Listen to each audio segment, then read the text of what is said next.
चला तर आज बघूया गव्हाची कुरडई बनवण्यासाठी जो पांढरा शुभ्र चीक तयार केला जातो त्याची साधी व सोपी पद्धत. तर सर्वात अगोदर इथं मी 3 दिवस गहू भिजवून घेतला आहे. तिसऱ्या दिवशी तर बघू शकता तुम्ही गहू खूप छान असा भिजला आहे. त्यातील आतील भाग हाताने सहज असा निघून येतो.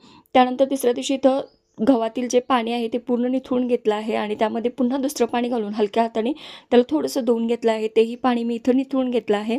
त्यानंतर पुरण चाळणीवरती गहू हा नितळत ठेवला आहे आणि थोडा गहू मी थोडंसं पाणी घालून त्याला मिक्सरला वाटून घेतला आहे. इथं बघू शकता तुम्ही अशा प्रकारे मी तो वाटून घेतला आहे. त्यातील जो कोंडा आहे त्यामध्येही मी थोडंसं पाणी घालून तो धुवून त्यातीलही थोडासा जो राहिलेला शिल्लक चीक आहे तो पातेल्यामध्ये काढून घेतला आहे आणि इथं बघू शकता एवढ्या प्रमाणात मला चीक मिळालेला आहे. त्यामध्ये मी पुन्हा भरपूर असं पाणी घातलं आहे.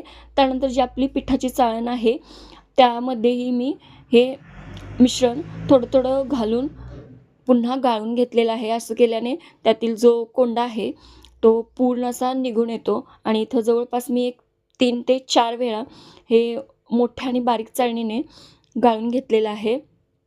त्यानंतर या तयार मिश्रणामध्ये मी तुरटी एक 7 ते 8 वेळा फिरवून घेतले आहे. त्यानंतर ते रात्रभर मी तसंच झाकून ठेवलं होतं. दुसऱ्या दिवशी इथं बघू शकता तुम्ही पाणी पूर्ण वरती आलं आहे आणि चीक जो आहे तो खाली राहिला आहे. तो चीक पळीने मी छान असा हलवून घेतला आहे आणि एका पातेल्यामध्ये मोजून घेतला आहे. जेवढा चीक तेवढंच पाणी इथं घेऊन इथं पाण्याला मी छान अशी उकळी काढून घेतली आहे. पाण्यामध्ये चवीनुसार मीठ घातलं आहे. पाण्याला उकळी आल्यानंतर जो मोजून घेतलेला जो पातेल्यामध्ये चीक आहे तो थोडा घालून इथं लाटण्याने मी इथं अशा प्रकारे त्याला हलवून घेतलेलं आहे. सतत हलवत राहायचं आहे म्हणजे यामध्ये गुठळ्या होत नाही.